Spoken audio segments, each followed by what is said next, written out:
understand why maybe people don't. Also, having been a victim, I kind of feel like it's maybe a little inappropriate to tell a victim when they're ready to talk. A lot of people don't believe that they are going to be believed, and look at what happened. So I just always found that timing a little suspicious. This again from the guy that opened Janie's house, right, for battered women after what we have found out in the past, underage groupies, a lot of sexual assault, all this stuff. Wrote songs about it. The lyrics have underage references in them, as most rock bands of the day did. Christine 16 from Kiss, Lord of Your Thighs by Aerosmith. I don't think you want to read it. And there's a lot of stuff. And so I always felt like the timing of that was a little suspicious. Like, hey, we're coming off the road. Well, Stansbury, she didn't even put out the allegation, or the news didn't until a couple of days after that announcement. Right. A lot of times, guys, subjects of stories get told before. Hey, we're going to run this. Are you interested in commenting on it, or are you okay with us running it as is the way it is right now? That happens all of the time. All of the time. And so I just wonder, is it partially what Aerosmith said is, this is going to be a hot thing right now. Let's pull off the road so we're not dealing with it stop after stop after stop. The world moves very fast. We'll get over this. We'll weather this storm. And when it's no longer the story, we'll rebook these shows and we'll get back out on the road. It could be. A lot of speculation, a lot of, well, what if this, and a lot of what if that. So again, I'm not digging my heels in here. And I'm not telling you this is for sure what's happening. But it sounds like something a record label and a band would do to protect the money. but it does sound like one of those. I remember people were giving me grief when this story came out last year. Because I was like, well, I don't know what you want me to tell you. I'm still going to listen to this. Okay. I'm still going to listen to Kiss after Christine 16. I'm still going to listen to hip-hop artists after what, is done in their name. And I'm done. You know what I mean? I understand that in order for me to enjoy art at all, and I mean at all, I am going to have to separate artists from art.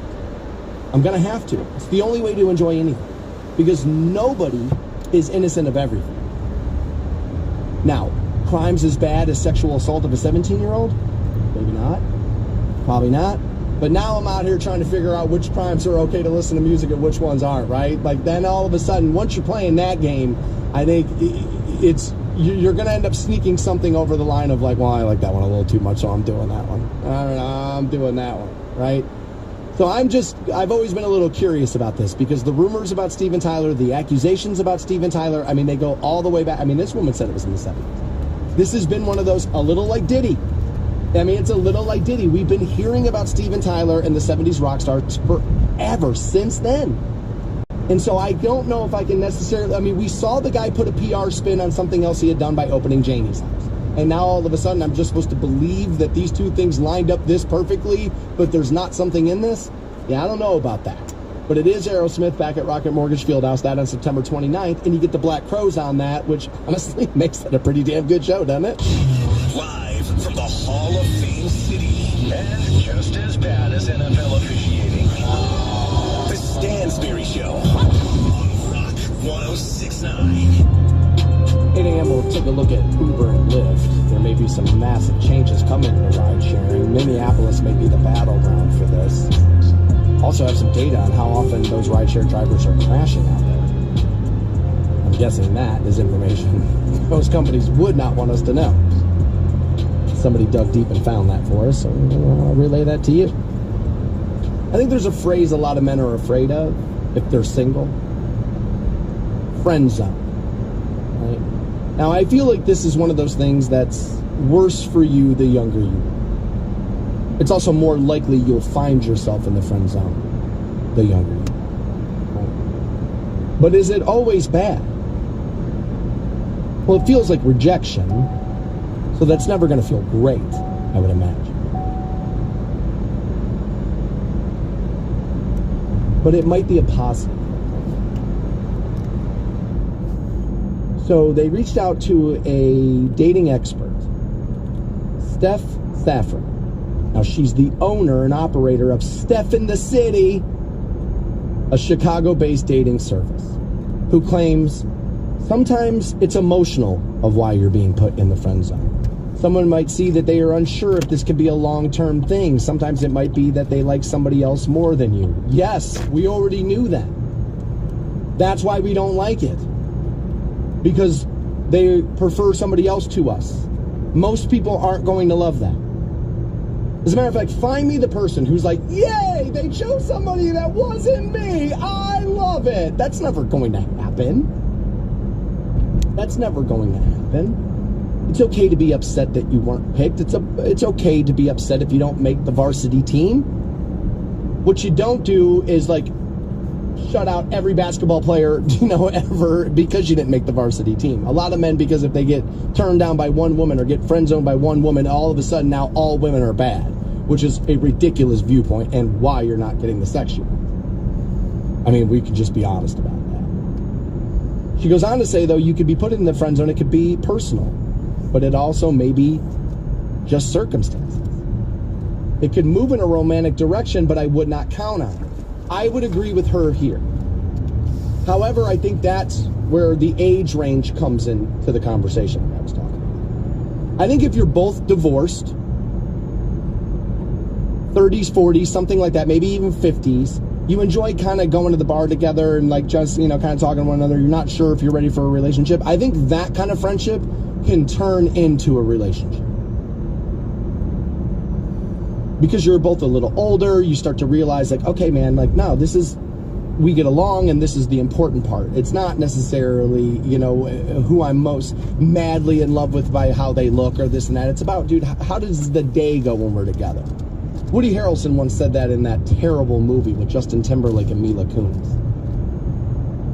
That sex and dating, it's not about who you want to spend Friday night with. It's about who you can tolerate all Saturday long. And that, I think, is true. I do. I think there's some truth in that. I think if you're older and divorced, it's way more likely that the friend zone can manifest itself into a relationship.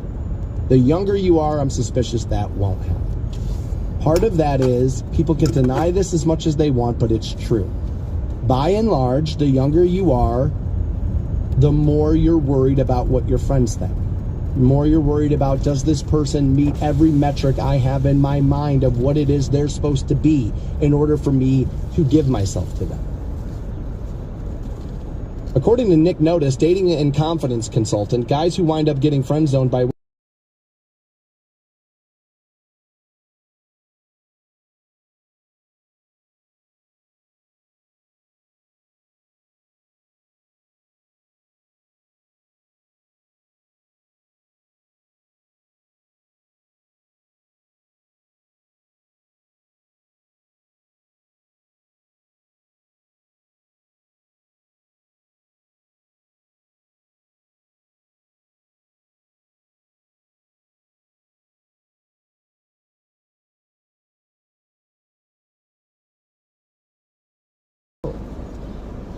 I viewed it differently.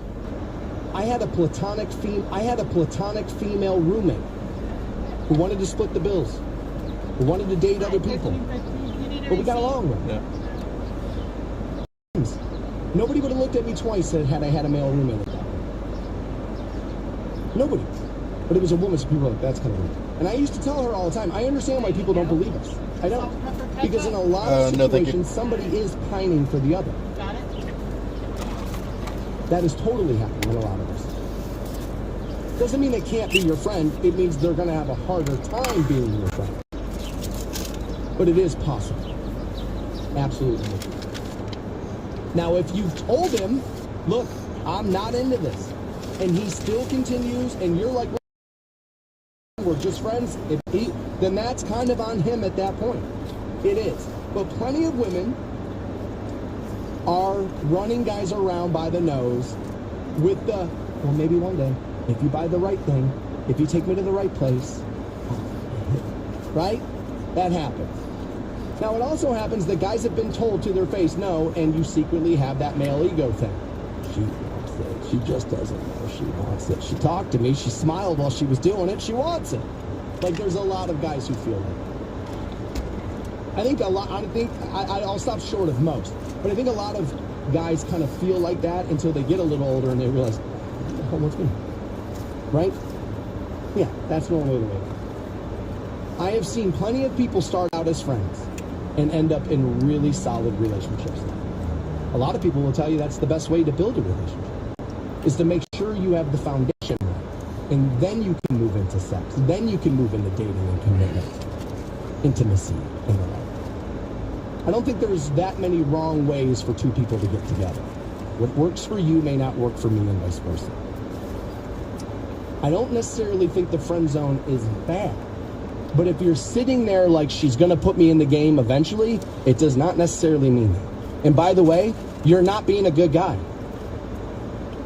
They just look past all the good guys. If you're literally sitting there hoping that your niceness is going to turn her into the slut you want her to be in your bed, let me just tell you, that's not being a good dude.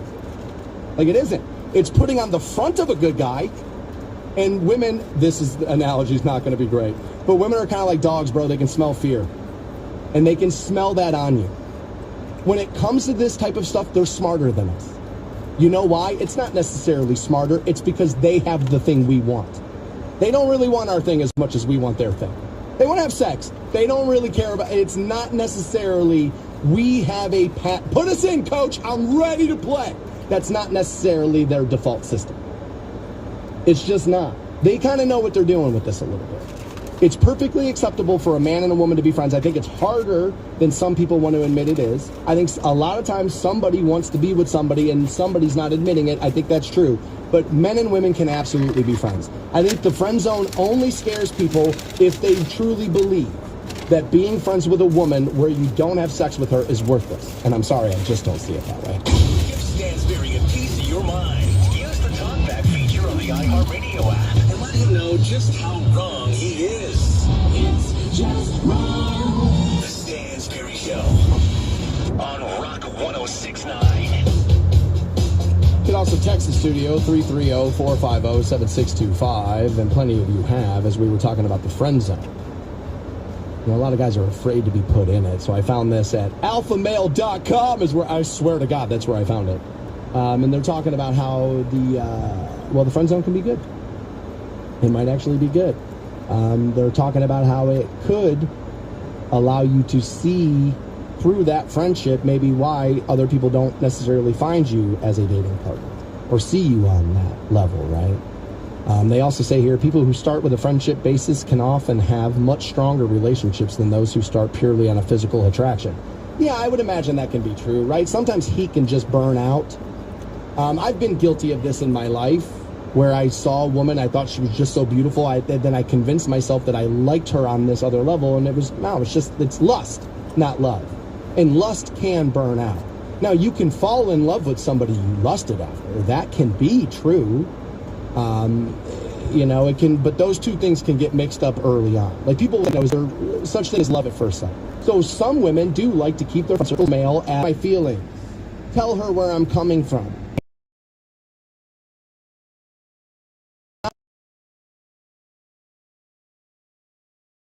We met. I was like, did you think I was being nice to you? She was like, of course. I was like, I was. To have sex with you. Like, you notice I wasn't nice to anybody else. I was nice to you because I saw something I wanted. And I was like, well, I better put the best version of me out there, otherwise I ain't going to get what I want. And then next thing you know, we fell in love. It's like, honey, I had an agenda when I saw you. Like, it's just the